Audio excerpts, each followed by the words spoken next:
At a family gathering in honor of Grandma Eleanor's birthday, which was held in my brother's condominium, his 15-year-old son, Caleb, came up to me with a filled glass of Diet Mountain Dew and abruptly threw the liquid right into my lap. "Granny says you don't belong here," he blurted out, not taking his eyes off me. There was loud laughter at the dinner table. I dabbed my skirt with paper napkins, put on a smile, and didn't say a word. That evening, I revoked my guarantee on their business credit line at Westridge Financial.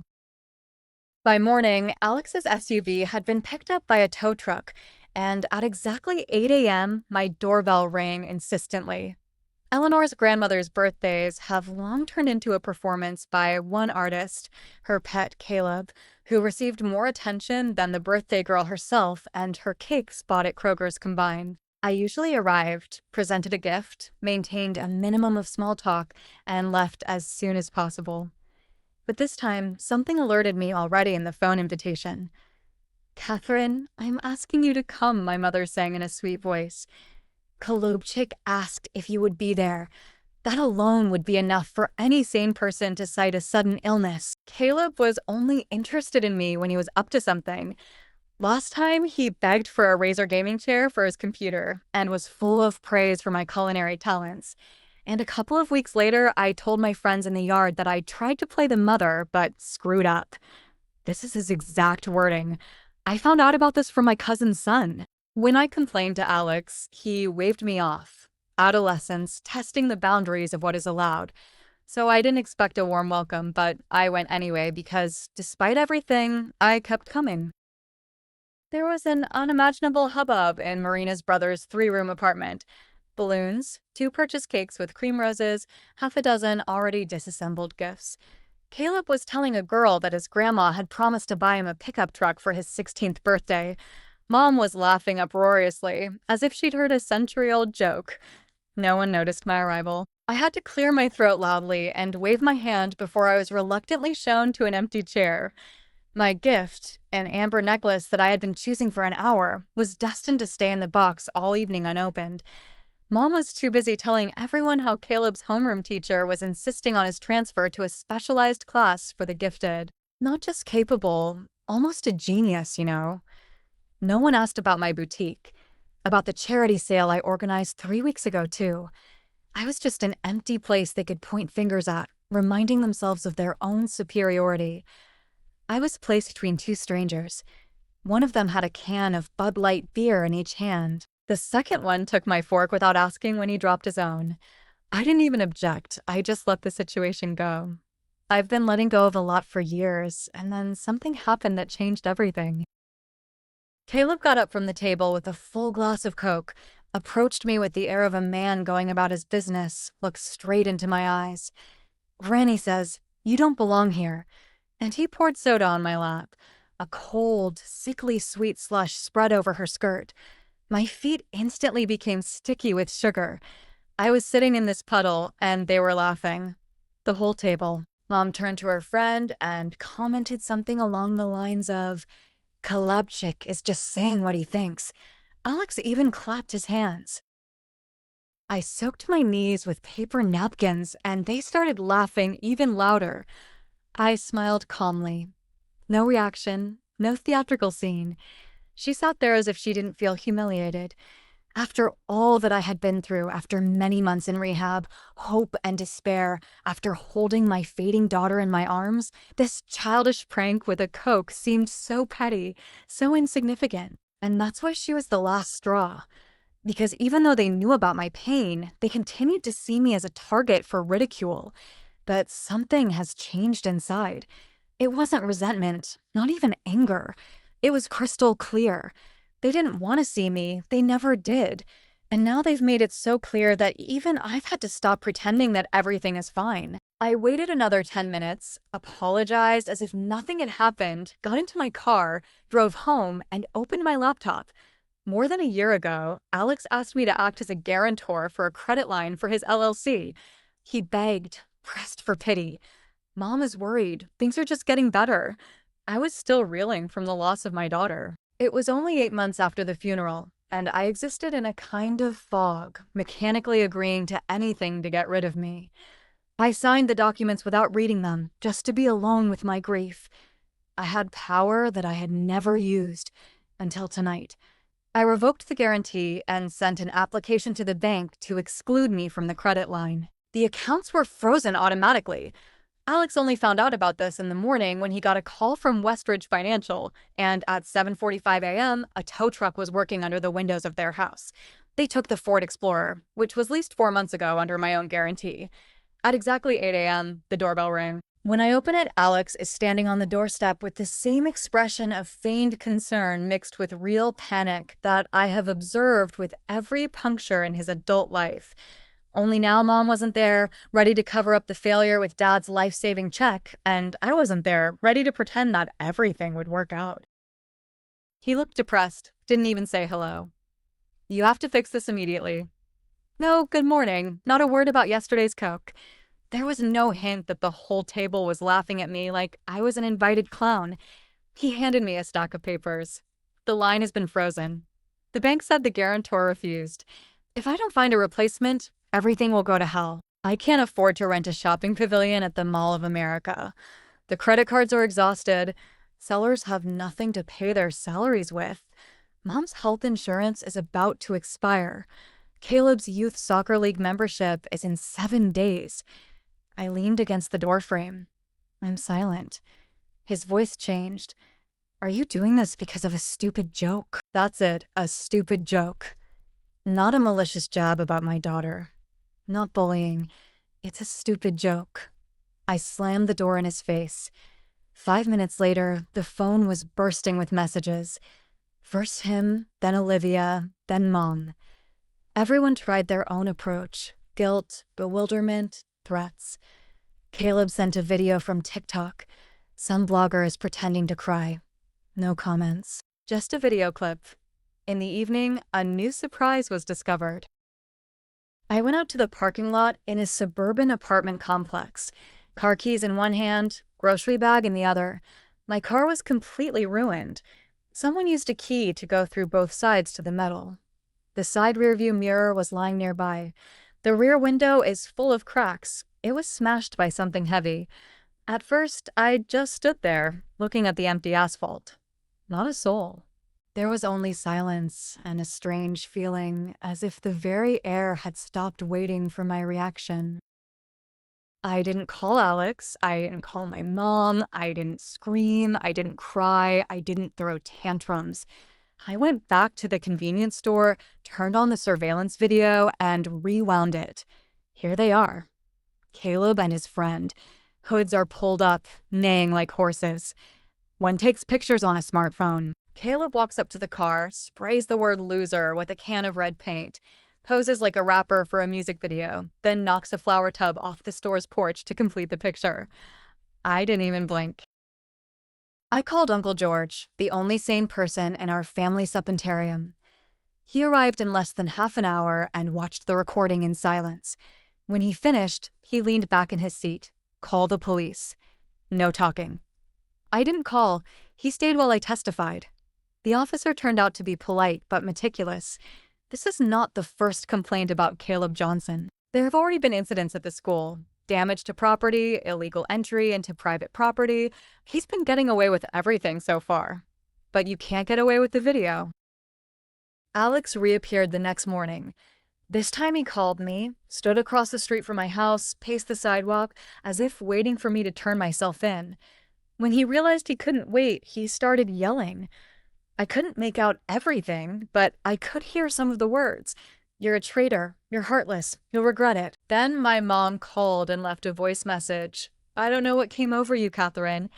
Are you making such a fuss about money? Are you ready to destroy your family because of a childish prank?" They still didn't understand. None of them. It wasn't the Coke. It wasn't the broken glass. It wasn't even the loans.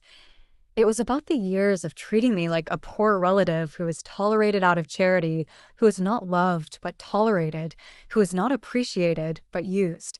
It was a slow, methodical displacement. They thought, if I don't explode, then I don't notice. They thought I'd bend over. Instead, for the first time, I watched their prosperous world go into cracks, and I was just getting started. The official charges were filed a few days later. Damage to property under Articles 18 to 503 of the State Criminal Code. The damage led to a criminal case, plus minor hooliganism and arbitrariness. Since Caleb wasn't 16 yet, a juvenile affairs officer was assigned to the case. Alex and Olivia were called to the police station. It was pointless to deny the video. Everything is in the palm of your hand. Happy faces, a spray can in your hands, and posing for the camera. I didn't feel triumphant. I didn't feel like a winner. I just opened my boutique as usual, swept the crumbling plaster off the porch, and went back to work. But the phone started ringing. Customers told me that Alex bypasses friends with stories that I faked everything, edited the recording. My mother came to one of my suppliers and warned me that I was getting nervous again, as after the tragedy. I didn't react. Instead, I sat down and methodically made a list of all the threads that connected us. Everything that I foolishly took out on myself. The credit line has already been frozen. Then there's the sublease agreement for my wife's pavilion at Westside Plaza. I was listed as a guarantor there too. Then the acquisition for her online store on its top. And the cash register, Chase Bank, and Square. Everything was hanging on me. My mistake, I gave too much, trusted too easily. Now I was taking it back.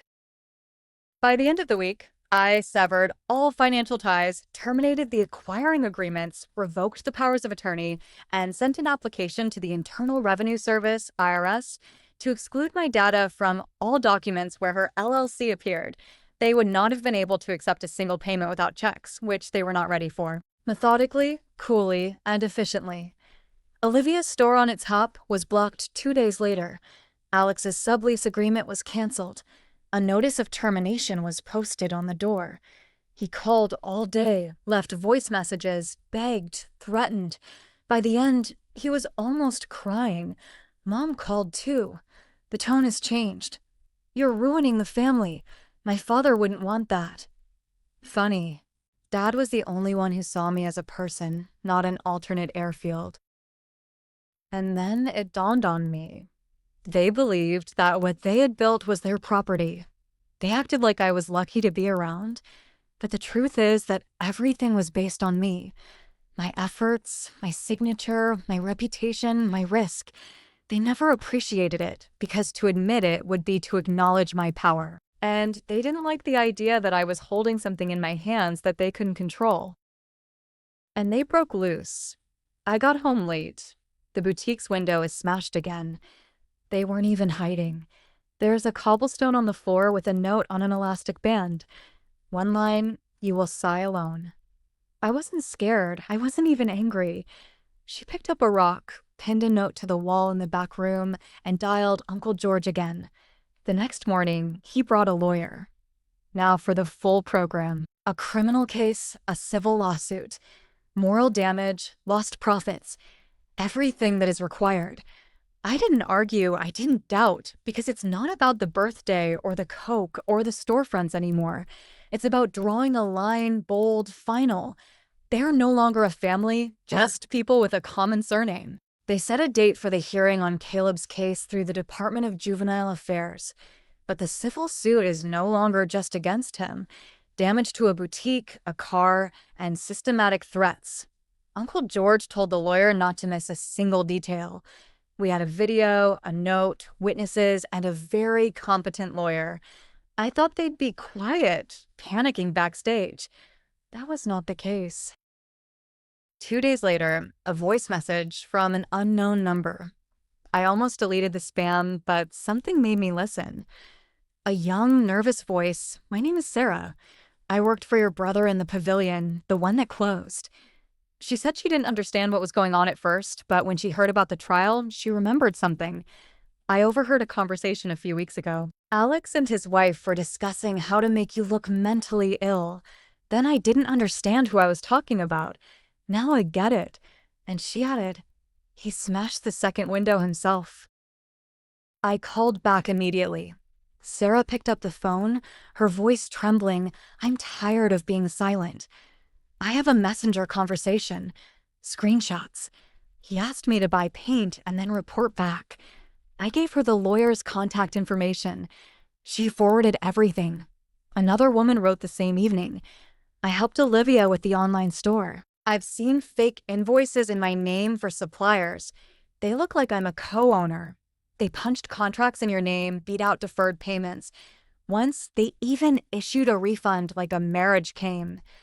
I sent everything to Uncle George.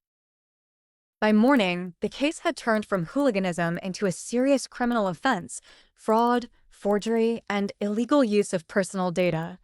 The lawyer completed the claim in a few hours. They weren't ready. I thought they'd come to their senses, apologize, and shut up. Yeah, no. Late in the evening, I heard a noise under the windows. I checked the intercom camera through the app. Alex, Olivia, and Mom are standing in front of the boutique, not moving, just looking into the window as if waiting for something. Then Alex took out his phone and turned on the live stream on Facebook. I watched it in real time. He called me a parasite. He said that I was speculating on my daughter's death, saying that I was always whining about my tragedy in order to arouse pity and extort money.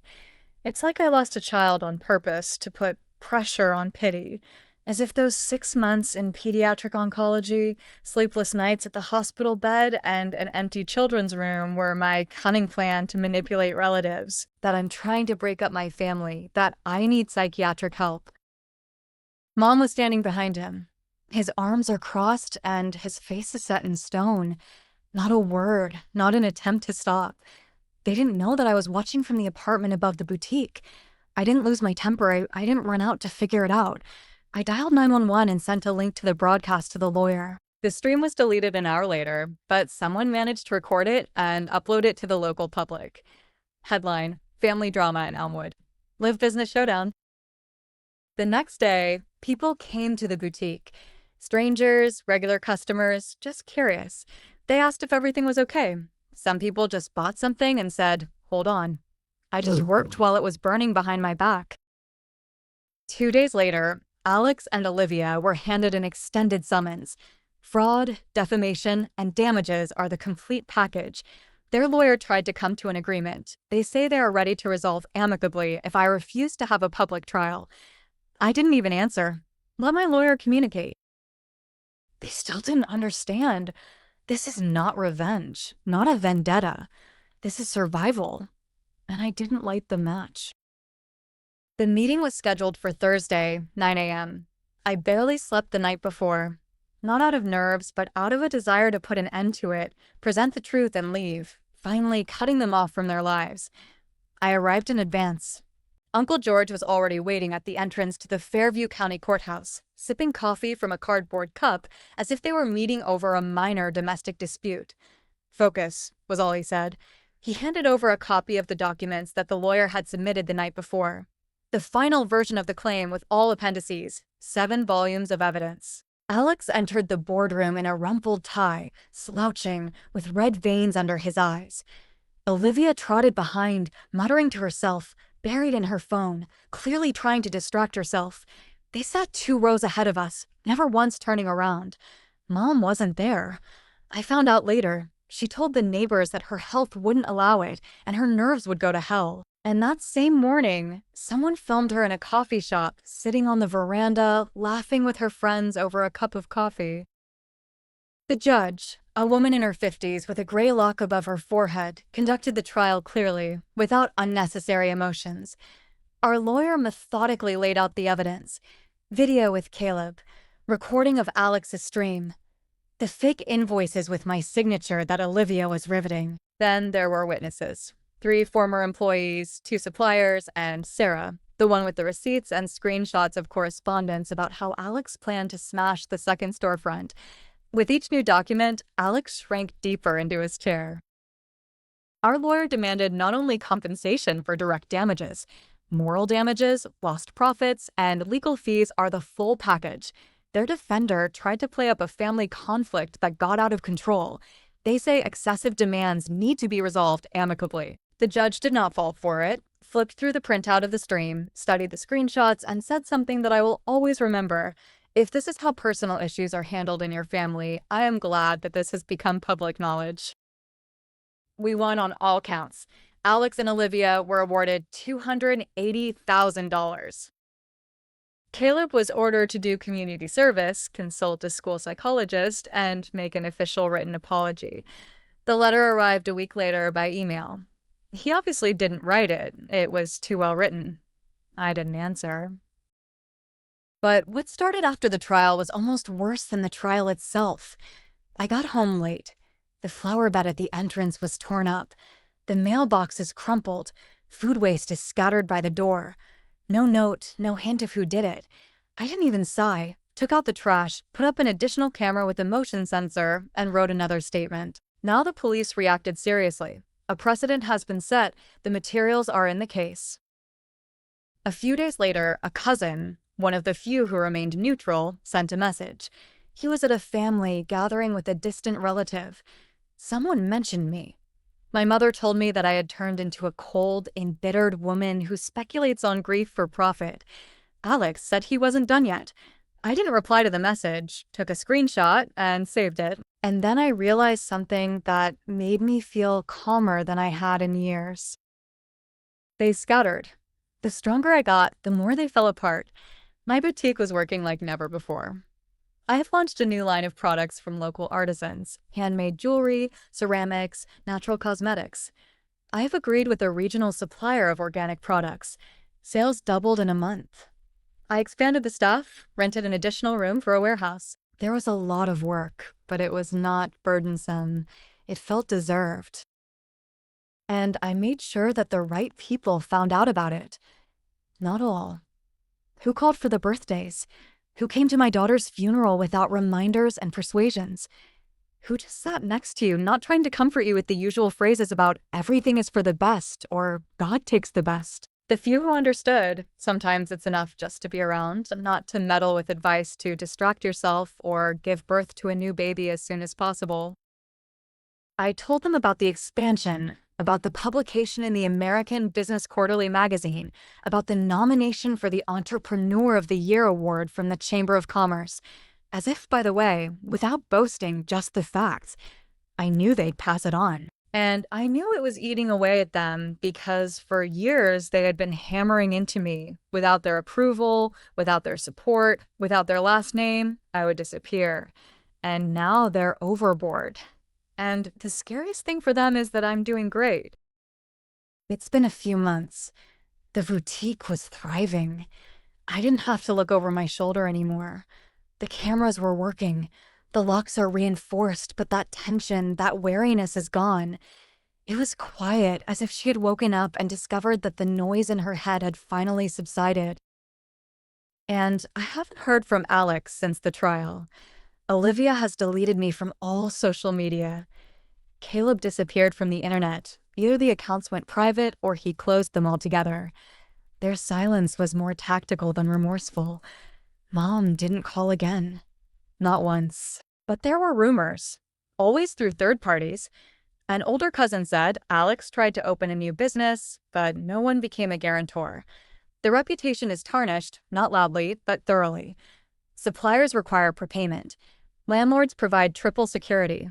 They're stuck. The damage that was done has returned to them in names, reputations, finances. And the best part is that I didn't stoop to dirt. Everything is according to the law. Every document, every statement, every withdrawal of the guarantee is within the scope of my rights. They were throwing shit. I referred the case to the judge. But there was one moment, unexpected and strangely touching, that set the final stage. Sunday. The boutique is closed. We were cleaning up after a private event, a women's entrepreneurship fair. Lots of laughter, delicious food, new contacts. One of the sales girls sweeping the floor said, "Miss Katherine, there was a woman standing there recently looking for a long time." I checked the camera footage and froze at the screen. Mom stood there for 5 minutes, maybe longer. She did not knock, did not try to enter, just looked through the glass with the expression of a man who came to the ashes of his home and found a blooming garden instead. She probably expected to see boarded up windows and bankruptcy declarations, or me, broken, cornered, begging for forgiveness. Instead, her gaze skimmed over the people who were finishing cleaning after a large-scale event, over the filled shelves with new collections, over my employees who were laughing at someone's joke, over the well-established mechanism of a successful business where every detail knew its place. She left, not daring to cross the threshold, and I did not run after her, did not grab the phone with an impulse to dial her number. She just continued to wipe the glass shelves and check the proceeds for the day, because by that time her appearance meant no more than the shadow of a random passerby on an evening street. It's a strange thing. I don't hate them, this family with my last name. I don't miss Sunday dinners where every spoonful of soup was seasoned with condemnation, on holidays where I was given the role of an extra in someone else's play, and conversations in which my opinion had the weight of an empty sound. I don't miss my mother, who was ready to protect anyone, the neighbor's cat, the nephew of her second cousin's husband, a random fellow traveler on the bus, but not my daughter, who lost her child and needed simple human warmth. Sometimes, when the boutique hits another sales record or the local press writes about our charity initiative, I share the news with a couple of cousins, those who have preserved humanity. I do this without malice, just stating the facts, knowing that they will spread the information through family channels faster than any telegraph. And somewhere out there, in their new rented apartment or with another distant relative, they will hear about my successes and understand. Their curses turned into a blessing. Some might call it petty revenge, but I prefer to think of it as natural gravity. Those who tried to drown me went down themselves. I just learned to swim. And now, falling asleep in my apartment above the boutique, listening to the silence, not poisoned by the poison of fake smiles, I know for sure the best revenge is not revenge at all. This is a life lived to the fullest, contrary to their predictions.